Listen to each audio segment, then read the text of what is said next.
Hello, you absolute legends. This is Part B, Equilibrium Lab, continuation. In Part 1, you developed a calibration curve based on 5 known solutions.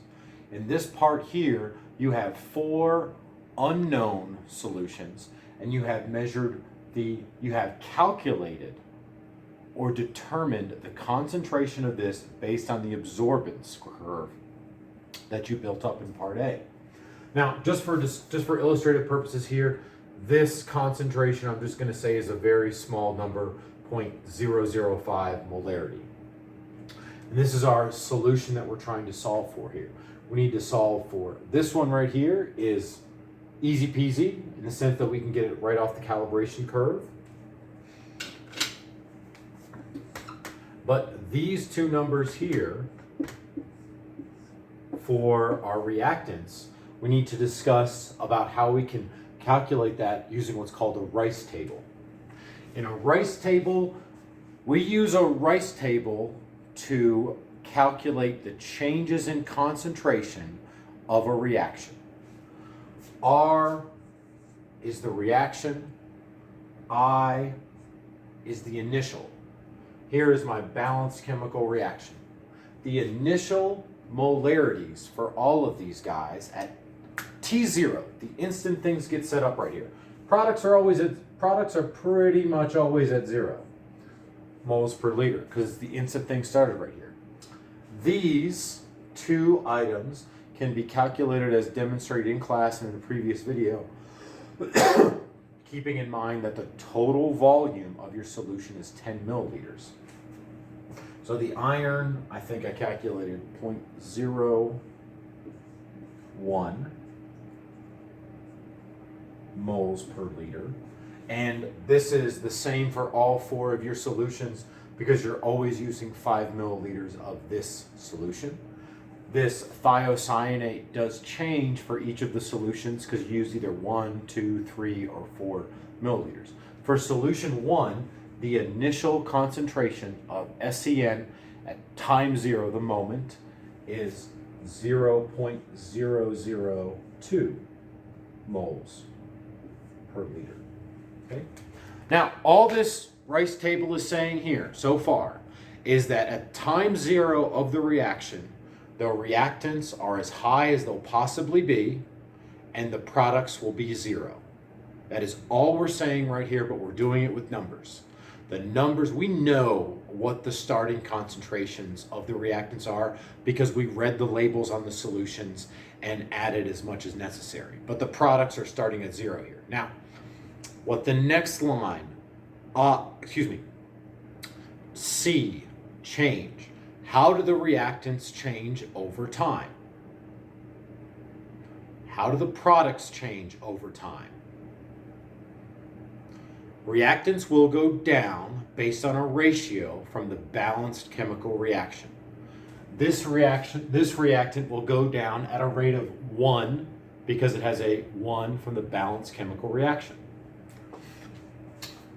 This reactant will go down, so reaction, initial, change. Reactants will always go down, and products will always go up. I hesitate saying always, but you know what I'm getting at, I hope. How much will it go down? Based on the balanced chemical reaction. Let's just say X. 1x would be mathematical, but let's just say X. This is going to go down 1x. And products are going to go up 1x. Okay? Now, this idea here about the X's, I don't think is crazy or hard to soak in.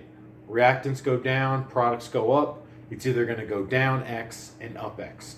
We know how much this went up though, because we know it started at 0 and we know it went up to 0.005 moles per liter.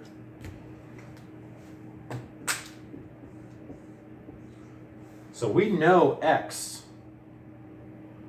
because 0 plus X, we're down to E. The last row is at equilibrium. Rice tables.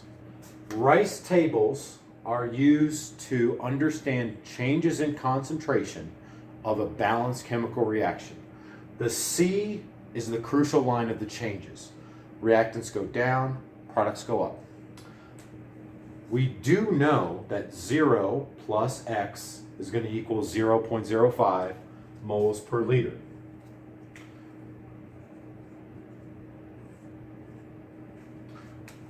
And if this must have gone up by X, this must have gone down by X, and this must have gone down by X. So 0.001 moles per liter minus 0.005,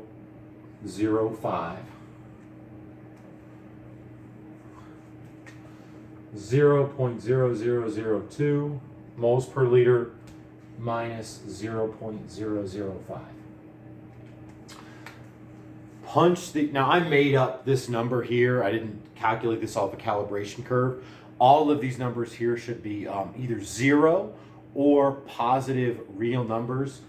If you do this little math here, this comes out to be a negative number, but I just want you to know that's because this number I just pulled out of my butt, okay? These should all be whole real numbers in the units of moles over liters. This difference and this difference, these answers is what goes into here in these blocks right here.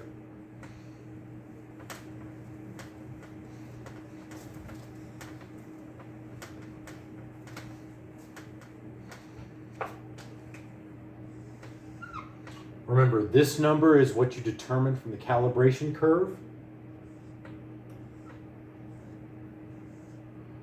This number, like organization and just like minding your P's and Q's.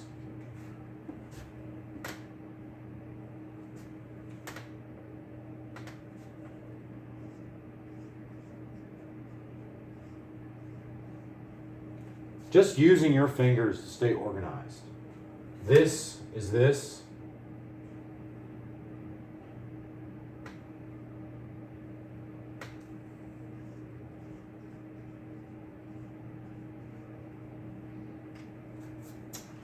This is what had to be calculated. I have square brackets around it so you know the units of these numbers, because numbers with square brackets are a physical unit in a hieroglyphic sense.